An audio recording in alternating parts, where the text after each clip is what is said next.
السلام علیکم ورحمۃ اللہ وبرکاتہ۔ الحمدللہ رب العالمین والعاقبۃ للمتقین والصلاة والسلام علی رسولہ الکریم، اما بعد فمن زحزح عن النار وادخل الجنة فقد فاز وما الحیاۃ الدنیا الا متاع الغرور۔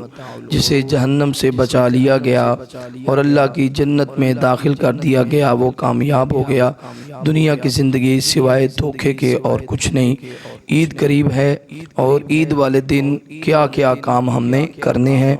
ایک تو عید کے دن نبی رحمت صلی اللہ علیہ وسلم عید کی نماز کی طرف جب نکلتے، عیدگاہ کی طرف نکلتے تو آپ کچھ نہ کچھ میٹھا کھا کے نکلتے۔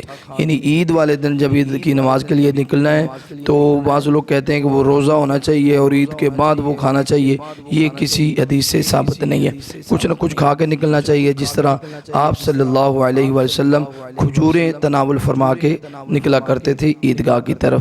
دوسرا کام یہ ہے کہ عید الفطر سے نماز سے پہلے صدقہ فطر ادا کرنا، کسی غریب کو دینا، وہ تقریباً 300 روپیہ فی کس بنتا ہے۔ تیسرا کام یہ ہے کہ عید والے دن جب آپ نے عیدگاہ کی طرف نکلنا اس سے پہلے غسل کرنا اور مسواک کرنا، اچھا صاف نیا لباس پہننا اور پھر خوشبو لگا کے عید کی طرف نکلنا۔ چوتھا کام عید کے لیے یہ ہے کہ جب عیدگاہ کی طرف جانا ہے تو عید کھلے میدان میں ہونی چاہیے، یہ رسول اللہ صلی اللہ علیہ وسلم سے ثابت ہے۔ تو پانچواں کام یہ ہے کہ عید کی طرف جب جانا ہے تو عیدگاہ کی طرف جاتے ہوئے راستہ اور واپسی پہ راستہ اور ہونا چاہیے۔ چھٹا کام یہ ہے عید کی نماز کے بعد اپنے دوستوں کو، بھائیوں کو ملنا، ان کو مبارکباد دینا۔ ساتواں کام یہ ہے کہ عید والے دن آپ لوگوں نے اپنے دل کو نرم رکھنا ہے، لوگوں کو معاف کرنا ہے، صلہ رحمی کرنی ہے، غریبوں پہ خرچ کرنا ہے، صدقہ خیرات کرنا ہے، بہن بھائیوں کو خیال کرنا ہے، ماں باپ کا خیال کرنا ہے، اپنی فیملی کا خیال کرنا ہے، غریبوں کا خیال رکھنا ہے۔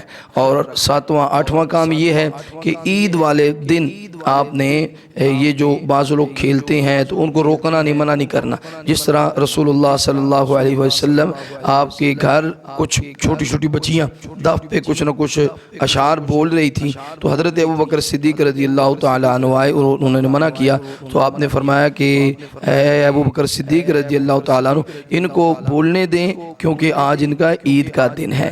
اسی طرح عید کے دن کوئی کھیل کھیلنا، یعنی گھوڑ سواری کرنا، نیزہ بازی کرنا یا کوئی بھی صحیح جو کھیل ہے جس پہ جوا نہ لگایا گیا ہو یا جس پہ کوئی شرط وغیرہ نہ لگائی گئی ہو تو وہ کھیلنا جائز ہے۔ جس طرح سیدہ عائشہ صدیقہ رضی اللہ تعالیٰ عنہ بیان کرتی ہیں کہ عید والے دن مسجد نبوی میں بعض حبشی لوگ جو تھے وہ آپس میں نیزہ بازی کر رہے تھے تو آپ نے فرمایا کہ عائشہ آپ نے دیکھنا ہے؟ تو میں نے کہا ہاں میں نے دیکھنا ہے۔ تو پھر نبی رحمت صلی اللہ علیہ وآلہ وسلم سامنے کھڑے ہو گئے اور میں آپ کے پیچھے آپ کے کندھے کے ساتھ اپنا چہرہ یعنی کندھے کی سائڈ پہ میں کھڑی ہوگی اور میں دیکھتی رہی، آپ کے پیچھے کھڑے ہو گئے تاکہ میں تھک گئی اور پھر ہم واپس آ گئے۔ تو اس لیے عید والے دن یہ کھیلنا، مذاق کرنا جائز جو مذاق ہے یا مسکرانا، یہ اس میں کوئی شرعی عذر نہیں یا رکاوٹ نہیں، آپ بالکل اپنے بچوں کو اس کام سے نہ روکیں۔ مگر عید اس کی ہے جس نے رمضان المبارک کے روزے رکھے، جس نے قیام کیا، قرآن مجید کی تلاوت کی، اللہ کا ذکر کیا، اپنے گناہوں سے معافی مانگی، عید اس کی ہے۔ عید والے دن جب لوگ نکلتے ہیں دو قسم کے لوگ ہوتے ہیں، ایک وہ ہوتا ہے جو کامیاب ہو کے عید کی نماز پڑھ کے نکلتا ہے جسے اللہ تعالیٰ معاف کرتے ہیں اس کے روزوں کی وجہ سے، صدقہ خیرات کی وجہ سے، تلاوت قرآن کی وجہ سے۔ دوسرا وہ ہے جیسے گیا تھا ویسے پلٹ آیا، نہ روزے رکھے، نہ سحری، نہ افطاری، نہ نماز، نہ قیام، نہ قرآن مجید کی تلاوت، نہ صدقہ فطر ادا کیا، تو وہ جیسے گیا تھا ویسے ہی آگے۔ اس لیے کوشش کریں کہ اللہ تعالیٰ سے اپنے گناہوں کی معافی مانگیں اور یہ جو کام ہے عید والے دن صبح نکلنا ہے تو کھجور وغیرہ یا کوئی میٹھی چیز کھا کے نکلنا، پھر عیدگاہ کی طرف آنا، عید کھلے میدان میں پڑھنا، پھر عید کے بعد ایک دوسرے کے گلے ملنا، مبارک دینا، پھر خوشبو وغیرہ جو اپنے جسم پہ وہ جب آنا ہے تو تب لگا کے آپ نے نکلنا ہے، پھر اس کے بعد آپ نے غریبوں، یتیموں، مسکینوں کا خیال کرنا ہے۔ اسی طرح آپ عید والے دن کوئی نہ کوئی کھیل بھی کھیل سکتے ہیں، مذاق بھی کر سکتے ہیں، فیملی برادری میں مل سکتے ہیں، مگر چہرے پہ مسکراہٹ رکھیے گا اور اپنے اللہ سے اپنے گناہوں کی معافی مانگیے۔ اللہ تعالی ہمیں عمل کی توفیق نصیب فرمائے۔